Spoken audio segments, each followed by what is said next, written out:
Welcome to Fun and Fundraising, everybody, the podcast where we talk with people behind top nonprofit galas and signature fundraising events to showcase how they positively transform their communities. I'm your host, Rob Giardinelli, and today I'm really excited to have two wonderful guests on. We have Gary Farmer and Katherine Farmer-Thornhill, and they are the co-chairs of an upcoming gala for the Waterloo Greenway Conservancy called Glow in the Park, and it really is.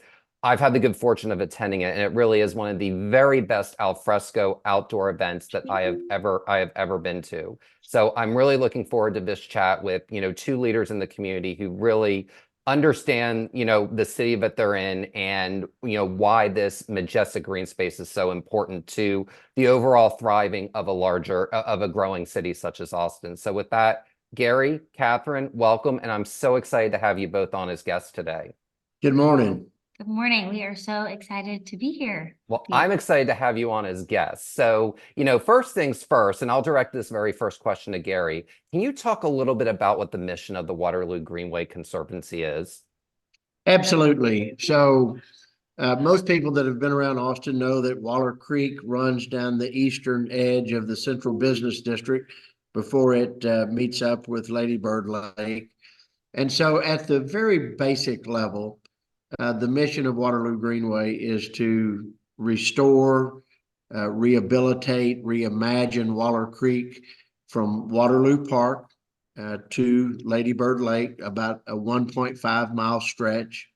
So at the base level is to recapture that real estate and turn it into something more productive. Beyond that, we will create 4 legacy parks, all connected by world-class trails with lattice bridges going east-west across the creek down towards the lake.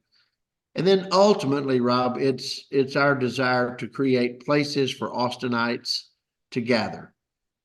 People from every part of this community, from every demographic profile, to come together in celebration and bring their kids and their grandkids and their families and have fun and get to know one another. So it's really our hope that we can gather as an entire community in these 4 parks and be one community as we move forward. Well, thank you for sharing that. And really, when you were highlighting it, you were talking about the green space and the coming together. You were literally explaining why everyone seems to want to move to Austin. Is you were kind of going through like, okay, outdoor spaces check, wonderful venues check, bringing the community together where everyone gets along well check. So it was really fun listening to you chat about that. And I'm always interested, especially with families that are as involved in the community such as yourselves, how you initially got involved with the organization. So Katherine, I'd love for you to start, and then Gary, I'd love for you to mention how you got involved with it after Katherine speaks. Yeah. So I've known for the last, several years, I don't know how many years you've been started with Waller Creek, that my dad has been involved. And but really in 2022 was when I personally got involved with Glow. And that year, actually, my dad and Chris Mattson were being honored as honorary chairs for their involvement and the capital campaign. And so I got to speak at that event, but that was my first Glow in the Park event, and really my first time spending time in the park and seeing all this that I knew that my dad had been so involved in, and then being there and being immersed in that, of just truly realizing what an incredible project this is, what an incredible place that Austin has, and the importance of it and the importance to continue the project. So really 2022 is when Nathan and I got involved of being on the host committee for Glow. And then from there, just continuing to be more immersed in it and just realizing how special this project really is. Very well said. And I will say, I remember that speech and you did such a good job. You could just tell how proud of your dad you were during that speech. And I do remember that quite well. And, Gary, I'd love to hear how you initially got involved with this, because this is a project that has been going on for years. So I'd love Yes. to see kind of where you got involved along the way with that. So my initial involvement began with an invitation from a friend, two friends actually, Melba Whiteley and Melanie Barnes, two of the three visionaries that started this whole process. Melba, Melanie, and Tom Meredith, as you likely know, were the three visionaries that said, you know, we can do something really special here. And Melba and Melanie called me one day and said, hey, we've got a little project and we'd like for you to be involved and help us cast the net a little wider, include friends and business associates. And as they explained the project to me, it just made all the sense in the world. I mean, it's right in the sweet spot for Austin and Austinites in terms of an environmental project, an ecological project, a restoration project. But you know, it's also an economic development project because it allows us to take land that has been historically fallow or underutilized and put it into production, put it into a place where people can live. We've had a couple of different apartment complexes grow up. Put it into a place where people can gather and have fun. The Fairmont Hotel would not be the Fairmont Hotel but for this project because that was floodplain land. And then you see in Rainy Street how this amenity has created this rise and downtown living. And really, Rob, our model was the Highline Park in New York City. If you haven't been to the Highline, you should go because it's really a phenomenal urban, dense urban core park elevated on an old railroad trestle. So we said, you know, we have that similar linear fashion for a park, and if we can do this well, we can replicate the success again for people to gather, to live, to recreate, to have fun, to know one another. And so we hired the same architect, Michael Van Valkenburg and Associates out of New York City, and who have done just a remarkable job. So my involvement came at the request of two friends, and I'm so thankful that they were kind enough to ask me to join in. And, you know, I will say, you know, I know all three of those players, and those are three people that if, you know, if they're asking you to do something, you pretty much are, I don't want to say you're pretty much have to do it, but, you know, their Pretty endorsement, much the have three to of do them. And I don't think any of the three of them will mind us saying that. So. No, no, I mean, their passion about this project is infectious, and it just, you know, it just demands that you at least pay attention. And they're wonderful people and a compelling vision for a compelling project. So it's pretty easy ask, really. So I'm glad you brought up the word their passion, because really their passion is contagious, because you're now passionate about it, Gary, and you are, Katherine, as well. So talk a little bit about, and we'll start with Katherine, what makes you passionate about this park and about this particular, really just seeing Austin kind of come into the 21st century, in large part because of this project? I think my passion stems from one, growing up in Austin. I have felt so blessed that I call Austin home and have for my whole life. And watching my dad and Melba and the Merediths and Chris, you know, take this project head on and do what they have done, of realizing that the next generation has to get involved. We have to do our part. Because if not, then who? And so I think carrying on that passion and that, you know, that care to our city, to give back to the city that has given us so much, I think is just so important. And just carrying on the legacy for generations to come when we're all long gone, but the future of Austin gets to continue to enjoy such a wonderful space. That couldn't have been any better said. You know, it is one of those things. This is a project that 100 years from now, people will be just grateful for the space. So I want to understand, Gary, how where your passion comes from this, because, you had initially brought it up. How was the passion of Tom and Lynn Meredith, as well as Melba and as well as Melanie? How did that passion kind of grab hold of you, and then you were able to kind of be able to take your own passion to it? But as we initially discussed this, it became very apparent that this might be our one chance in Austin to create a legacy park, a legacy system of parks. I've described it, although it certainly is an apples and oranges comparative, but this is our chance to create Central Park for Austin. Now, again, it looks a lot more like the High Line than Central Park, the massive Central Park. But if you think about the understanding that those in the day who started to articulate the idea of Central Park in New York City, the forethought that they had, the vision that they had to create that perhaps world-class, best-in-class park in this country or in around the globe, it just was adamant that we get involved. This was our chance to do something where my grandchildren and my grandchildren's grandchildren can have a place in the heart, the very heart of Austin. And so again, as I've said, it was a fairly easy sell because the vision was so compelling.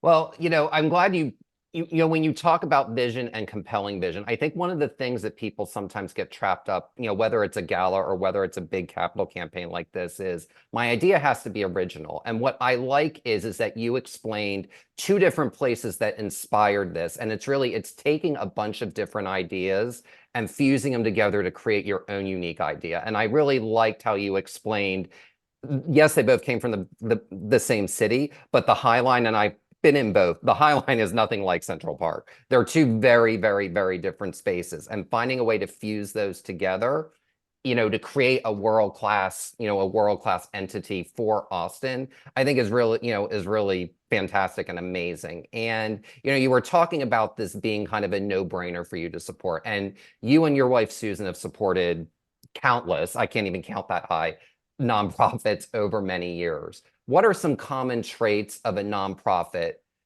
that they have to get you to say, yes, I will support your organization and your cause? Well, I think it starts with the mission. Susan and I have been blessed in our time here in Austin and in business. And so we have the chance to give back and participate. And so it really starts with the mission, even though the missions can be quite different. And our level of involvement can be quite different. I'll give you a couple of examples. We love to support Heart Gift. Heart Gift is, to me, one of the purest forms of philanthropy that someone like us can give to, because that group is going to change young people's lives forever. And those young people will never know me, never know my name. They'll be the beneficiary of our involvement. So it's pure charity. And if you change those young people's lives, you're going to change their families' lives. You might change their village lives. You might even change the lives of their nation. We don't know what these young people are going to grow up to be. Another is Breakthrough Central Texas, helping young people who would be first-time college goers in their family. They are doing remarkable work. And when you see these young people upon graduation from college and what they have accomplished, it's incredible. Again, a way that we can support and give and help and change lives. And then you move over to things that are a little more tangible, like Waterloo Park, like Hill Country Conservancy, or the Trust for Public Lands. I'm a big property rights guy, of course, because of what I do in my profession. And we have a lot of special places around Central Texas, and we're growing you know, in the most robust way, we need to save some of these places. We need to conserve them. But to do that, we need to acquire them. We need to pay market value to the owners as opposed to regulating their use away. So it starts with the mission, and then it can take a variety of trails and paths to get to the end goal. So we're just happy to help and be involved. Well, speaking of trails and paths, we're here to talk about, as you outlined earlier, Gary, about Waterloo Greenway and the 1.5 miles of, parks and public spaces that they're going to have. And one of the ways that you really showcase that so magnificently for so many in the community to do is the Glow in the Park event. And, I've never had I've seen so many and been to so many events. I can't remember a father-daughter duo chairing. So Katherine, I would love for you to talk about the experience of chairing an event like this that's just so widely loved, with your dad. Yes, so when Jamie Chanley, Lauren Mormon, and Caroline Haley asked me to chair for this year, I called my dad and I said, hey, I'd love to sit down and talk. Just, I know this is a very big, a big thing to take on, and I want to make sure that, I do it well. And so we sat down and we talked, and I said, one of the things that they were telling me is that, okay, you need to pick a co-chair. And so we were kind of going over, some friends and different people. And then my dad looks at me and he goes, how about I be your co-chair? And so it was just in that moment of one, seeing him always being involved and always willing to lend a helping hand. But something so special that I get to do with my dad because of his involvement means so much. And I'm excited to continue to learn all of his wonderful wisdom that he will continue to pass on to me throughout this process. Maybe ask us after the event to see how it all goes. But no, so I'm very excited again to have this kind of the symbolism of this park being something that will last from generation to generation, of my dad being one generation and me being another generation, and just continuing that legacy. I think is one thing that we're very excited about. And yeah. Absolutely. Well, very well said. And Gary, you're just a guy who loves to say yes. So Yeah. Well, how do you say no to this? I mean, I know. Well, what an opportunity. I just love hearing Katherine talk. You were just glowing and beaming. So talk a little bit about what this is like to see that your daughter is really extending your largesse and you're giving back to the community. How does that feel as a parent that the next generation actively wants to do that? Well, I must say, Susan and I both were exceedingly pleased and proud that others reached out to Katherine, that they recognized her leadership, her ability to take on, a gala for 700 people is a daunting task. And so others vested their trust and their confidence in Katherine. And so needless to say, we were exceedingly proud about that. And as we were talking and musing about potential co-chairs, it just came to me that this would be an opportunity that may not come along again for me to partner with my youngest daughter. And I knew with certainty that she would bring great young people, her friends, her peer group. I knew that she would gather them in support of this organization, to be on the committee. And I'm a little older now, and not my first rodeo with galas. I've chaired quite a few over the years. And I thought, man, if I could just help a little bit to get this young set of new leaders in our community, if I could just be a little help to them, provide a little, knowledge from past experiences.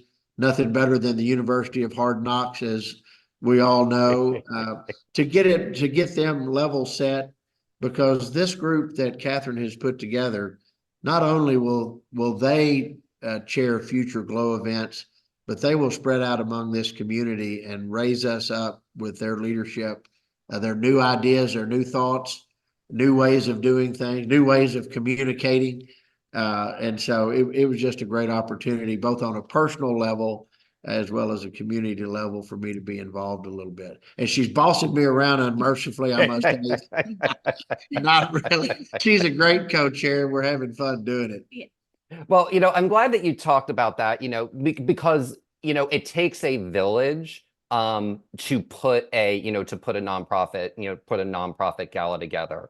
And part of that village is having effective chairs that get along and have a good camaraderie like you two do. But it's the board.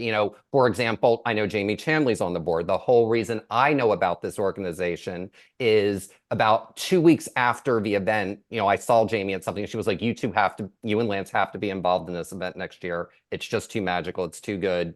Just be a part of it. So it's a three-legged stool between those two, as well as the nonprofit staff. So I'd love to hear, from each of you, and feel free to either of you jump in with this one, but what's the key to having a good relationship between the chairs and the board and the nonprofit staff to really create a successful event? Communication. I think Totally. communication is definitely the number one thing for sure. And also just pointing out too, just with Jamie, Lauren, and Caroline, those three ladies have been so helpful, so encouraging. So I'm so appreciative to them. And I look up to them and admire them. And so them being leaders, being on the board, they're just wonderful, wonderful humans. And again, I'm so thankful that I get to look up to them and learn from them as well. And then again, I think just going back to communication with expectation, because we do on the host committee, I do have a few people that have never been involved in GLOW before or with the park. It's new to them, but a lot of them are Austinites that were born and raised in Austin. And I was like, hey, we got to get involved. This is our city that we have grown up, that is, again, given us so much. And they're all super pumped and excited for it. But again, yeah, communication. I think Katherine nailed it with that one word. Communication is key. You've got a lot of moving parts, and you don't want to leave something to assumption, or guess, or so communication, I think, is key. I think goal setting is also important. Not only realistic goals or base goals that you must achieve, but also some aspirational goals to kind of stretch your legs a little bit and see if you can, reach a little higher and a little stronger. I think those two things together, and then having a pivotal person on staff, and we have that person in Anna,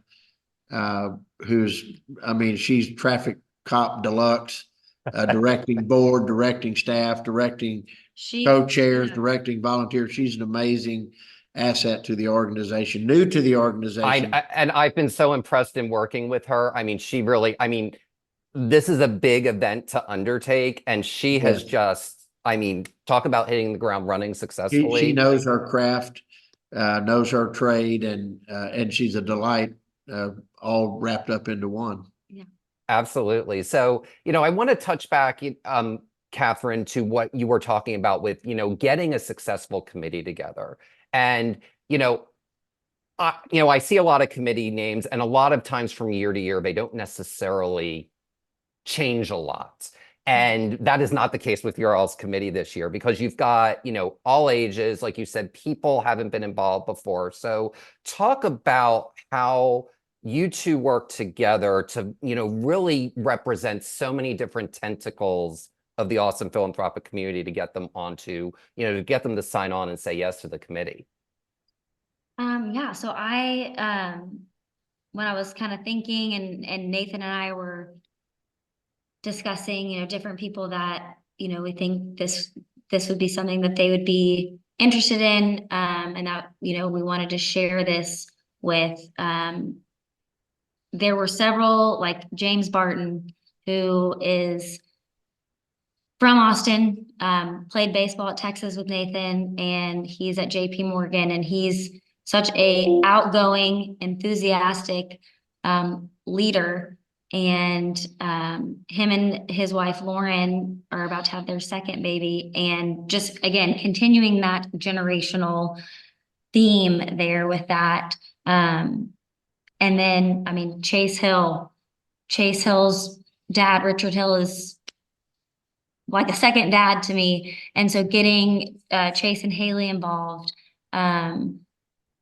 you know, getting different people in Austin, from Austin, or that have been in Austin, in all different areas of work environment. We have some that are in the government environment, some in the real estate, some in the banking. And so kind of spreading that around to reach a wide net, I think was another thing, you know, that we were trying to also strategically think about as well. And then there's also some veterans on the committee that have been a part of GLOW, and I'm so thankful that they have agreed to continue to be on the host committee and to share their wisdom and knowledge with the new people that we have involved.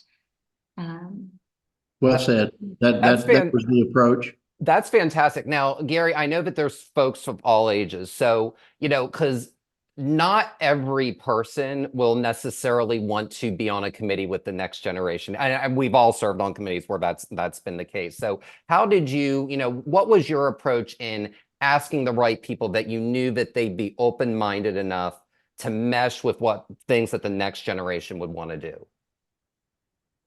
You know, the folks that, the more senior folks that we reached out to, I knew that they had interest in, if not passion for, the project.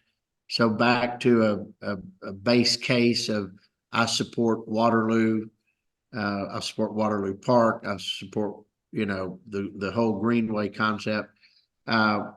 And so that was on my mind, particularly when I reached out and asked Chris Matson, who has given so much, done so much, been so involved in this project from day one.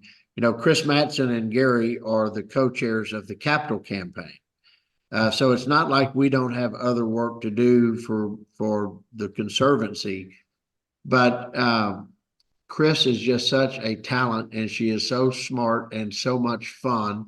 I mean, we've had a ball along with committee. I mean, you know, everything takes a village, but you know, we've raised a little over $70 million in philanthropic dollars for this project, the entirety of the project.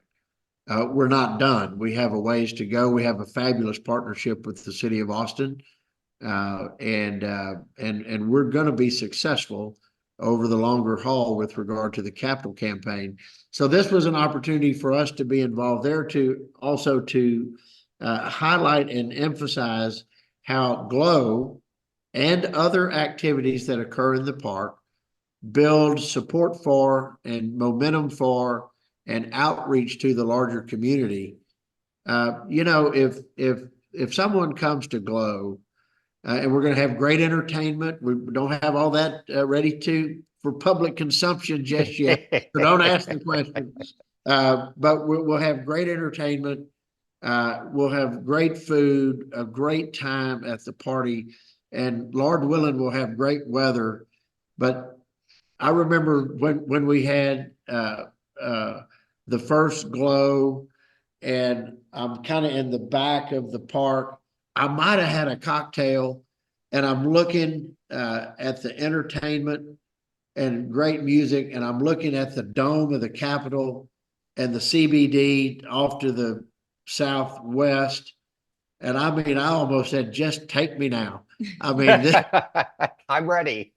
You know, and so if we can get people involved in the park and at GLOW, they're going to have a natural appreciation and affinity for the bigger project, and maybe they'll take a step forward.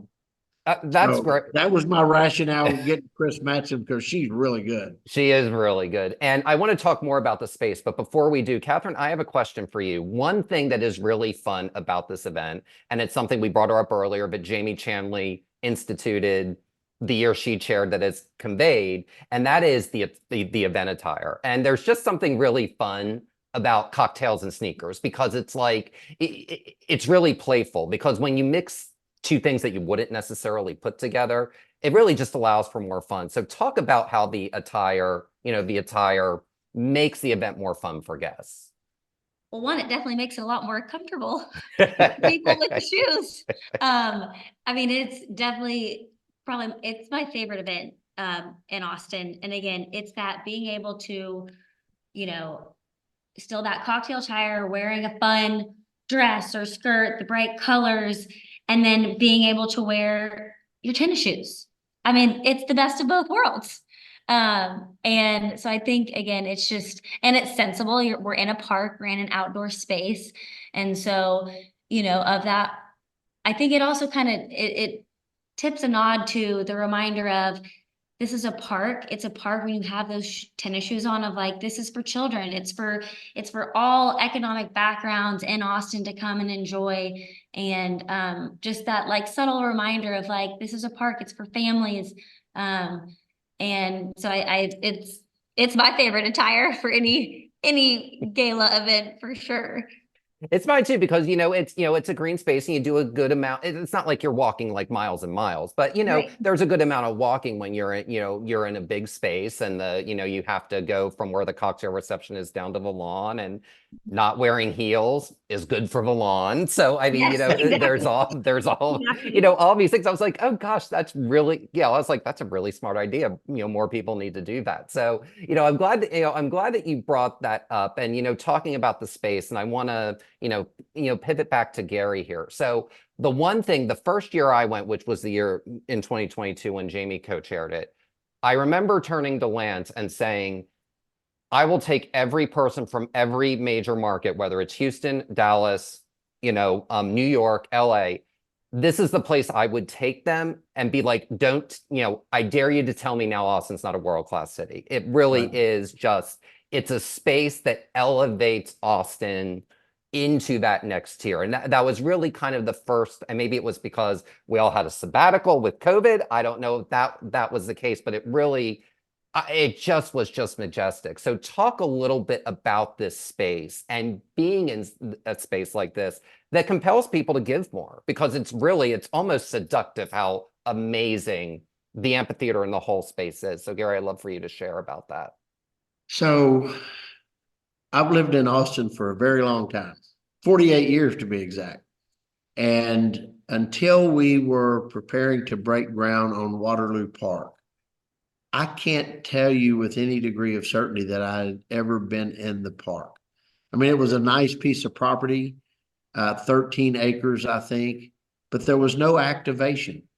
There was nothing there but some beautiful trees and a little topography and a sometimes wet creek and a sometimes raging torrent.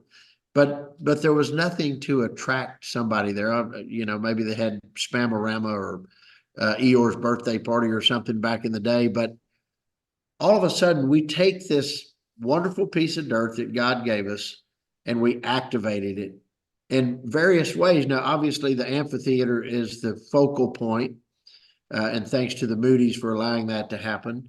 A fantastic venue for concerts and plays and community events, et cetera, et cetera. But, if you move around the park, there's different areas in the park that demonstrate different pieces of our hill country flora and fauna, different activation pieces for young people and old people alike. And so we took a wonderful piece of dirt and programmed it such that it could stand on its own as a world-class destination in and of itself, right there. But when the interplay between the park, the Capitol, the city, the university, I think it really is a special place. And as we move forward with this bigger project, we're working right now from 4th Street to Lady Bird Lake, Save and Accept Palm Park. So we're kind of on phase 2A. We'll roll out of that into Palm Park, phase 2B.